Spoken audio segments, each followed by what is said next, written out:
नमस्कार,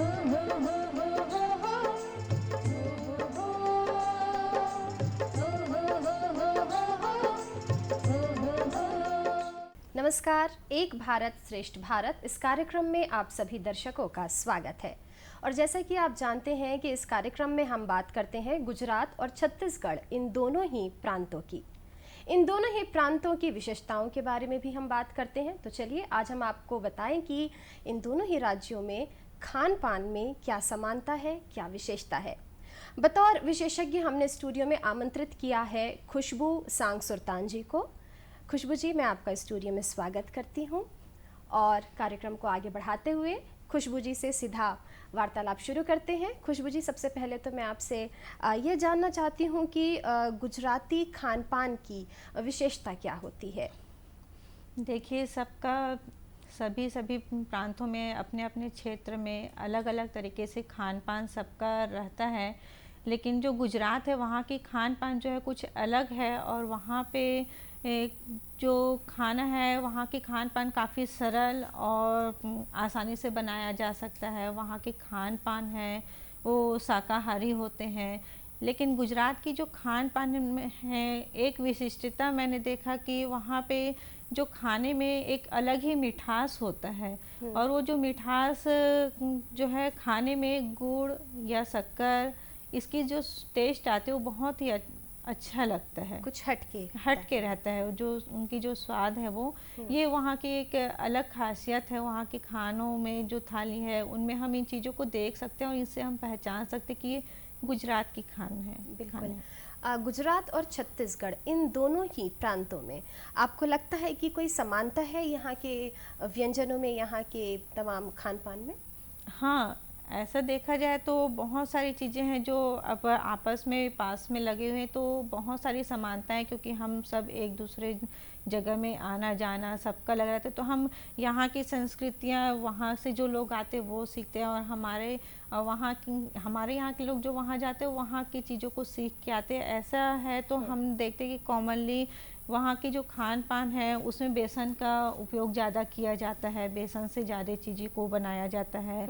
जैसे कि रहा खमन ढोकला, वहाँ का प्रसिद्ध है खमन ढोकला। और आप देखेंगे कि यहाँ पे मार्केट में भी आप ढोकले को आसानी से आप छत्तीसगढ़ में भी आपको मिल जाएगा। और अब तो छत्तीसगढ़ के लोग भी ढोकला जो है उसे बहुत अच्छे तरीके से बनाना सीख गए हैं, बहुत ही आसानी से उन्होंने अडॉप्ट भी कर लिया है ढोकला। हाँ, आजकल हर कोई लोग होटल में भी खाते हैं और अपने घरों पे भी बनाना खुद से भी सीख गए हैं।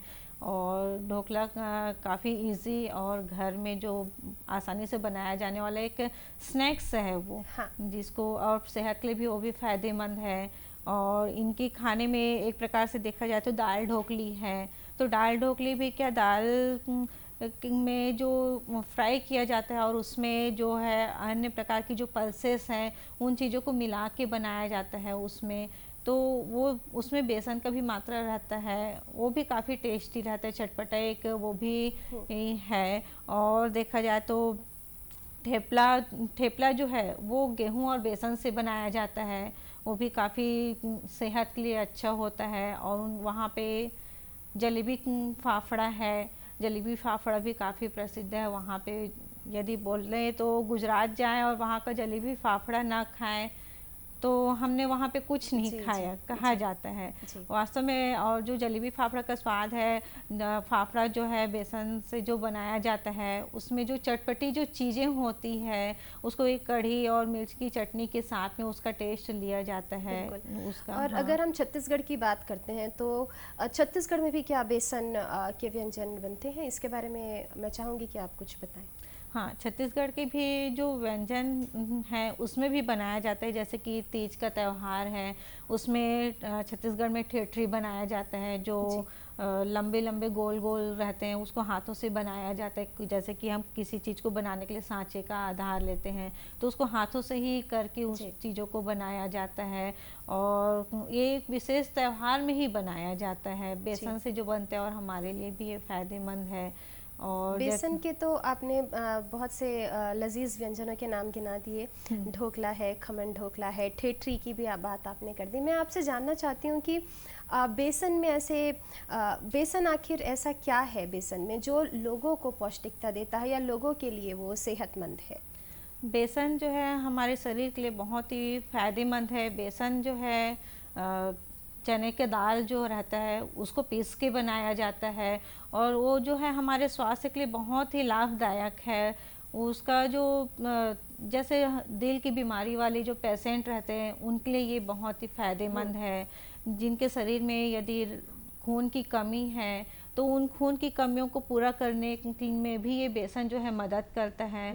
और जनरली तौर पे तो आप देखेंगे कि लोग जैसे कि घरों में यूज़ करते हैं अपनी त्वचा को, अपनी जो फेस है उनको क्लीन करने के लिए, सॉफ्ट और मुलायम बनाने के लिए अपने फेस में दही के साथ में उसको लगाते हैं। हल्दी, दही, इन सब चीज़ों को मिला के बेसन का यूज़ करते हैं जिससे स्किन जो है काफी पौष्टिकता से भरपूर है बेसन। हाँ। और साथ ही सौंदर्य भी प्रदान करता है। मैं इसके अलावा आपसे जानना चाहती हूँ कि छत्तीसगढ़ी थाली और गुजराती थाली, इन दोनों को आप किस तरह से देखती हैं? देखिए, छत्तीसगढ़ थाली और गुजराती थाली आप देखोगे तो दोनों में काफ़ी समानता दिखाई देती है। गुजरात की जो थालियाँ हैं वो गुजरात की थालियों में वहाँ पे रहता है कि सब्जी, दाल, चावल, वहाँ पे भी रहता है, रोटी भी रहता है और साथ में छाछ रहता है और साथ में कुछ एक मीठा आइटम भी रहता है। और ये एक शाकाहारी थाली है दोनों ही प्रांतों। हाँ, और अपना छत्तीसगढ़ में भी हम देखें तो हमारे छत्तीसगढ़ में भी अधिकांश शाकाहारी लोग ही रहते हैं और यहाँ पे की थाली में भी देखा जाए तो दाल, चावल, रोटी, सब्जी, यानी जो शाकाहारी व्यंजन है उन्हें प्राथमिकता से दोनों ही राज्यों में अपनाया दोनों ही जाता राज्यों है। में। आपने थोड़ी देर पहले जिक्र किया था कि गुजराती जो व्यंजन बनाए जाते हैं उसमें गुड़ का उपयोग होता है। साथ ही हमारे यहाँ छत्तीसगढ़ में भी कुछ प्रमुख व्यंजन बनाए जाते हैं जिनमें गुड़ का उपयोग होता है। मैं चाहूँगी कि आप इसके बारे में भी जानकारी दें। जैसे कि गुजरात के प्रांतों में गुड़ का उपयोग, चीनी का उपयोग किया जाता है, वैसे ही हमारे छत्तीसगढ़ में भी गुड़ का काफ़ी उपयोग किया जाता है।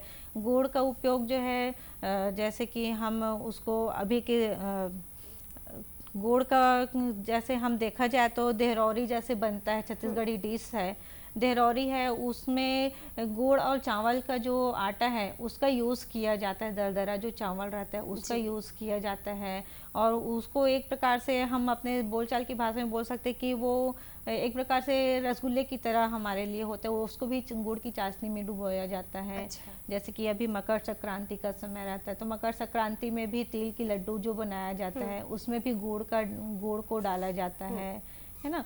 और गुड़ जो है काफ़ी फायदेमंद भी होता है हमारे लिए। यहाँ एक छोटे से ब्रेक के लिए रुकेंगे और ब्रेक के बाद भी हमारी चर्चा जारी रहेगी।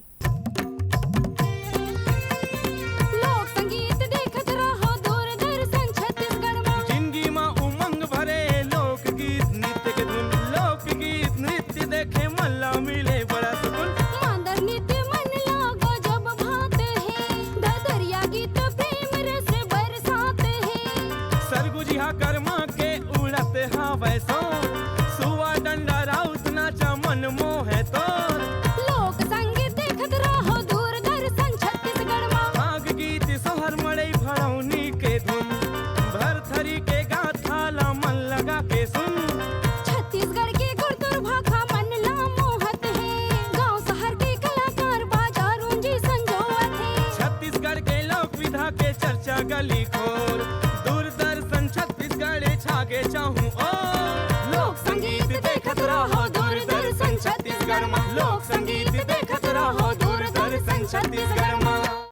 ब्रेक के बाद आप सभी दर्शकों का स्वागत है और चलिए अपनी चर्चा को आगे बढ़ाते हुए अगला प्रश्न करते हैं। मैं जानना चाहती हूँ कि आखिर गुड़ में भी कुछ ऐसे तत्व होंगे जो हमारे शरीर के लिए बेहद फायदेमंद होते हैं। मैं चाहूँगी कि आप इसके बारे में भी जानकारी दें। गुड़ जो है वास्तव में बहुत ही ज़्यादा हमारे लिए फ़ायदेमंद है।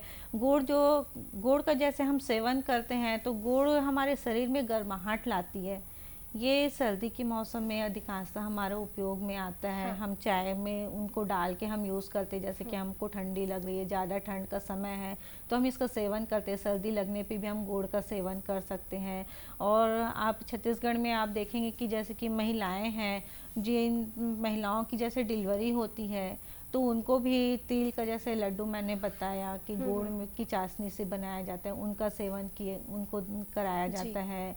सोंठ की जो लड्डू खिलाई जाती है उसमें भी गुड़ का काफ़ी सोंठ के जो स्तनपान कराने वाली महिलाएं हैं वो भी सोंठ के लड्डू जो है उनके लिए फायदेमंद बहुत फायदेमंद है। और उनको क्या है, उससे उनके सब बॉडी में जो है गर्माहट आती है और उनको जो बच्चे को जो स्तनपान कराते हैं उससे बच्चे को भी काफ़ी हद तक फ़ायदे होते हैं। उनको जो चाय भी पिलाया जाता है, जैसे छठी हमारे छत्तीसगढ़ में जैसे छठी होता है तो काके चाय जो हम छत्तीसगढ़ी भाषा में बोलते हैं, तो काके चाय में भी हम जब तक कि उसमें गुड़ न डाले तो काके चाय का स्वाद ही नहीं रहता है। उसमें हम चीनी से बनाएंगे तो वो चीज़ें हमको अच्छी नहीं लगेंगी, लेकिन गुड़ में जो टेस्ट आता है वो काफ़ी अच्छा रहता है। मतलब गुड़ गुणकारी भी है, गुणकारी भी है। मैं आपसे ये जानना चाहती हूँ कि छत्तीसगढ़ को धान का कटोरा कहा जाता है। धान यहाँ पर बहुतायत में है तो निश्चित तौर पे चावल भी बहुतायत में प्राप्त है, कई किस्म की वैरायटी यहाँ पर मिलती है। मैं जानना चाहती हूँ कि ऐसे कौन कौन से व्यंजन हैं जो चावल से विशेषकर छत्तीसगढ़ में बनाए जाते हैं, और मैं चाहूँगी कि गुजरात में भी अगर कोई ऐसा व्यंजन बनता हो चावल का तो आप उसकी भी जानकारी हमारे दर्शकों को दें। जैसे कि छत्तीसगढ़ को धान का कटोरा कहा जाता है, तो छत्तीसगढ़ में धान की जो उत्पादन है काफ़ी मात्रा में होती है। अपना रायपुर से हम 70 किलोमीटर हम जैसे आगे चलते हैं तो रायपुर से 70 किलोमीटर आगे धमतरी जो जगह है वहाँ पे छत्तीसगढ़ जो है छत्तीसगढ़ में वो धमतरी जगह काफ़ी फेमस है धान के नाम पे। वहाँ धान का उत्पादन काफ़ी मात्रा में होता है। और छत्तीसगढ़ धमतरी की बात देखें तो सरगुजा है, जसपुर ज़िला है, इन जगहों में भी धान की काफ़ी पैदावार की जाती है, लेकिन धमतरी में ज़्यादातर किया जाता है इसका उत्पादन। और इनकी जो फसलें हैं 2 फसलें ली जाती है, एक गर्मी के समय में भी ली जाती है और एक बारिश के समय में भी 2 फसलें ली जाती है। तो यहाँ पे धान का उत्पादन काफ़ी होता है और अलग अलग प्रकार के यहाँ पे धान भी होते हैं। और जैसे कि हमारे छत्तीसगढ़ में धान का उत्पादन काफ़ी मात्रा में होता है, तो वो जो धान है तो धान से जो चावल जो निकलता है उस चावल से ही, जैसे कि हमारे प्रांत में ज़्यादा मात्रा में चावल हो रहा है तो जो चावल है उससे हमारे प्रांत में काफ़ी सारे व्यंजन बनते हैं। क्योंकि हमारे प्रांत में जो चीज़ें अवेलेबल रहेगा उन्हीं चीज़ों से ही निश्चित तौर पे हमारे प्रांत में जो चीज़ बहुतायत में उपलब्ध है उनका प्रयोग पहले किया जाएगा और निश्चित तौर पे ज़्यादा ही किया जाएगा। मैं चाहूँगी कि ऐसे कुछ व्यंजनों के बारे में आप बताएं। जैसे कि हमारे छत्तीसगढ़ में जो है बहुतायत में धान होता है, तो धान से हम देखें तो चावल जो है, चावल से हम फरा बनाते हैं और ये फरा जो है हम उबला हुआ चीज़ जो है हम बनाते हैं और उबला हुआ चीज़ हमारे शरीर के लिए काफ़ी फायदेमंद होता है। तला भुना जो रहता है वो अलग प्रकार की जो वो अलग पकवाने हैं, और अपना बॉयल वाला जो होता है वो तो फरा जो है जो चावल से बनता है, चावल के आटे से, वो काफ़ी फायदेमंद होता है। जिसे यहाँ की लोकल भाषा में कहते हैं कि उसन के बनाया गया है फरा। तो अगर मैं गलत नहीं हूँ तो शायद आप यही कहना चाहती हैं कि उसनी हुई चीज़ें जो होती हैं वो ज़्यादा पौष्टिकता प्रदान करती हैं बजाय तली भुंजी चीज़ों के। मैं चाहूँगी कि गुजरात के बारे में भी आप इसी से जोड़कर कुछ हमें बताएं। और जैसे कि अपना जो छत्तीसगढ़ है, छत्तीसगढ़ की जो खान पान है वहाँ पे भी कुछ लिया गया है गुजरात में। तो गुजरात में जो है वहाँ पे भी चावल का काफ़ी प्राथमिकता दिया जाता है। वहाँ पे चावल को भी काफ़ी यूज़ करते हैं। वहाँ पे जैसे बाजरे का उपयोग किया जाता है, तो बाजरे को रोटी के रूप में यूज़ करते हैं। तो ऐसा नहीं कि वहाँ पे हम चावल को हम ना खाएं, वहाँ पे भी खाने में भी यूज़ किया जाता है चावल का। और जैसे हमारा छत्तीसगढ़ है तो छत्तीसगढ़ में चीला जो बनता है चावल के आटे का, वो भी काफ़ी फेमस है। वो भी नाश्ते के तौर पे हम लेते हैं उस चीले को। अपना अनरसा हो गया जो एक फेमस त्यौहार में ही बनाया जाता है अनरसा को।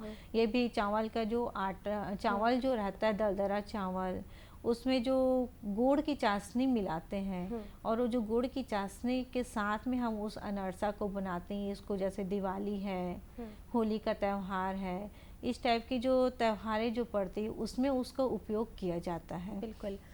मैं आपसे जानना चाहती हूँ कि गुजराती जो व्यंजन हैं ये सिर्फ गुजरात से निकल करके दूसरे प्रदेश में नहीं आए हैं, बल्कि अब देश से निकल के तमाम विश्व में, ये दूसरे देशों में भी फैल चुके हैं गुजराती व्यंजन। आपको क्या लगता है कि इसकी लोकप्रियता का कारण क्या है कि पूरे विश्व में आज गुजराती जो व्यंजन है वो प्रसिद्ध है? देखिए, गुजराती जो व्यंजन है उसका भी कुछ खासियत है। मैंने स्टार्टिंग में बताया कि बेसन से बनते हैं। तो ये जो आज के समय में काफ़ी बदलता हुआ युग है, तेज़ी से सब आज के डेट में किसी के पास इतना समय नहीं कि हम किसी चीज़ों को हम बनाएं और तुरंत हम खा लें। आजकल समय का अभाव हो गया, व्यस्तता लोगों के जीवन में हो गई है। तो अधिकांश हम इन चीज़ों को देखते हैं कि विदेशों में ये चीज़ें ज़्यादा होती हैं। तो विदेशों में इन चीज़ों के कारण से वे लोग गुजरात की डिश को ज़्यादा पसंद करते हैं। वो इसलिए पसंद करते हैं क्योंकि वहाँ की जो डिश है उसको हम काफ़ी दिनों तक के स्टोर करके रख सकते हैं, जैसे कि 15 दिन, महीना दिन। हम उन चीज़ों को हम सूखा आइटम बना के हम उसको स्टोर करके रख सकते हैं और उसको जैसे कि हम खाते हैं तो वो हमारे लिए काफ़ी लाभदायक भी है और हमारे लिए पौष्टिक भी है वो चीज़ें। तो हमको क्या है कि ज़्यादा हमको मेहनत भी नहीं करना पड़ता है, डेली का हमको बनाना भी नहीं पड़ता उन चीज़ों को। और कभी हमको लगा तो हम स्नैक्स के तौर पे हम उसको लेके हम मतलब अपना विदेशी जो लोग हैं वो ज़्यादा भाग दौड़ वाला काम कर रहे हैं, तो उस स्थिति में जो ये गुजराती स्नैक्स हैं उन्हें आप स्टोर करके घर में रख सकते हैं और ये वही पौष्टिकता प्रदान करेंगे अगर आप लंबे समय तक इसे स्टोर रखते हैं तो भी। अभी आपने जिक्र किया था चावल के बारे में। छत्तीसगढ़ में एक विशेष चावल भी उत्पन्न किया जाता है जिसे हम कोदो के नाम से जानते हैं और इसकी भी लोकप्रियता बहुत ज़्यादा है। मैं चाहूँगी कि आप इसके बारे में भी बताएं। कोदो चावल जो है छत्तीसगढ़ में भी काफ़ी मात्रा में होता है। यहाँ पे कई प्रकार की चावलों का उत्पादन किया जाता है, जिसमें से एक कोदो चावल भी है। लेकिन अन्य जो चावल रहते हैं उसका जो आकार है वो लंबा रहता है, लेकिन कोदो चावल का जो आकार है वो एक सरसों के दाने के समान छोटा रहता है, लेकिन सरसों से थोड़ा सा बड़ा रहता है उसका जो दाना है वो। और लेकिन अब के समय में उस का जो उपयोग है काफ़ी कम हो चुका है, तो उस चावल की ज़्यादा प्राथमिकता देने इसकी भी कुछ विशेषता होगी। हाँ है। इसकी विशेषता बताएं। इसकी जो विशेषता है कि जैसे कि उसका जो गुण है वो शुगर जैसे पेशेंट है तो शुगर पेशेंट के लिए वो काफ़ी लाभदायक है। जैसे डायबिटीज़ वाले हैं उनके लिए भी काफ़ी लाभदायक है। जो शुगर वाली जो पेशेंट है वे ऐसे नॉर्मली जो चावल है उसका यूज़ ना करके वे कोदो के चावल खाने से उनका जो है शुगर एक नॉर्मल कंडीशन पे रहता है, तो उनको एक रहता है कि हम उस चावल का ही यूज़ करें। जी। और छत्तीसगढ़ के बारे में हम बात करें, यहाँ के खान पान के बारे में, और भाजियों का जिक्र ना हो ऐसा तो हो नहीं सकता। तो मैं चाहूँगी कि आप दोनों ही राज्यों में, गुजरात और छत्तीसगढ़, इन दोनों ही राज्यों में उपलब्ध भाजी और हरी जो पत्तेदार सब्जियां होती हैं इनसे बनने वाले व्यंजन और इनकी विशेषता, इसके बारे में आप हमारे दर्शकों को बताएं। जैसे कि भाजी हमारे छत्तीसगढ़ की तो एक लोकप्रिय सब्जी है और भाजी देखा जाए तो यहाँ पे बहुत सारे किस्म के भाजियाँ मिलती है जिसको हम नामों से भी नहीं जान पाएंगे। छत्तीसगढ़ में अगर गिनने हम बैठे तो 36 से ज़्यादा प्रकार की भाजियाँ यहाँ पर उपलब्ध हैं और सभी पौष्टिकता सभी में पौष्टिकता रहती है। सभी में काफ़ी पौष्टिकता रहती है और इसका सेवन करने से क्या है हमारा स्वास्थ्य भी अच्छा रहता है। और जैसे कि हम मेथी भाजी का यूज़ करते हैं तो मेथी भाजी जैसे गुजरात में भी यूज़ किया जाता है, पर जैसे वहाँ पे जो थेपली पराठे जो बनाए जाते पराठे के रूप की तरह होते हैं उसमें भी मेथी के बिना वो उसका जो टेस्ट है वो अच्छा नहीं लगेगा। जैसे कि सब्जियां वहाँ पे बनाया जाते हैं तो सब्जियों में भी उसका उपयोग किया जाता है और आलू के साथ में भी मेथी का उपयोग विशेषकर थेपले में गुजरात में प्रयोग किया जाता है। और हमारे यहाँ मेथी तो विभिन्न प्रकार के जो सब्जियां बनाई जाती हैं, पकाई जाती हैं, उसमें मेथी भी डाली जाती है। जी आप हमारे जो छत्तीसगढ़ है वहाँ पे जैसे भाजी की जो बात कर रहे हैं, तो छत्तीसगढ़ में बहुत सारी भाजियाँ हैं। जैसे मैं कुछ भाजी का मैं जिक्र करती हूँ। जैसे कि पालक भाजी है ना। पालक भाजी हमारे शरीर के लिए काफ़ी लाभदायक है और ये हमको नॉर्मली हर जगह हमको मिल जाते आसानी हैं, से उपलब्ध है। लोग अपने घरों में भी बोल लेते कि हम अपने घर में बनाने का, अपना घर का यूज़ हो, इसलिए उन लोग अपने घरों में भी बोते हैं और उससे क्या है, हमको विटामिन ए मिलता है। काफ़ी हमारे लिए पौष्टिक है पालक भाजी जो है। और हम लाल भाजी देखते हैं, लाल भाजी भी हमारे लिए काफ़ी लाभदायक है। लाल भाजी को भी हमारा जो शरीर है उसमें रक्त की जो कमी रहती है उसको पूरी करने के लिए लाल भाजी का भी उपयोग किया जाता है। और देखिए तो चौलाई भाजी भी हमारे सेहत के लिए काफ़ी फायदेमंद है। चौलाई भाजी का उपयोग जो है हम खाने में जब करते तो हमारे जो बॉडी में जो रक्त का जो संचार है उसको वो सही तरीके से करता है। चौलाई भाजी है वो। और देखें तो मुनगा है ना, मुनगा भी काफ़ी फायदेमंद है और हमारे छत्तीसगढ़ में तो लोगों के घरों में भी मुनगा के पेड़ मिलेंगे। लेकिन उनका जो चीज़ है मुनगा, तो मुनगा का जो फूल है, पत्तियां हैं, उनके फल हैं, तीनों ही काफ़ी लाभदायक हैं हमारे लिए। उनका जो मुनगा जो है, उनके फूल की भी सब्जियां बनाई जाती हैं, उनकी पत्ती भाजी के रूप में यूज़ किया जाता है चने दाल के साथ में।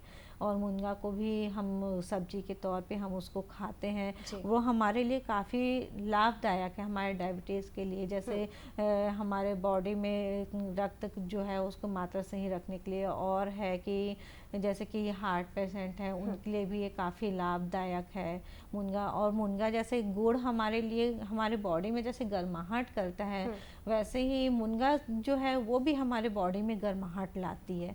तो जैसे डिलीवरी जो हुई महिलाएं रहती हैं उनको भी मुनगा का सब्जी, मुनगा के साथ में बड़ी डाल के, उड़द दाल का जो बड़ी रहता है उसके साथ में उसको दिया जाता है। मुनगे की सब्जी को भी उनको खिलाया जाता है। अच्छा, तो ये डिलीवरी के बाद जो है वो शरीर में गर्माहट लेकर आएगा और जो रक्त है वो रक्त का प्रवाह भी इससे सही होता है।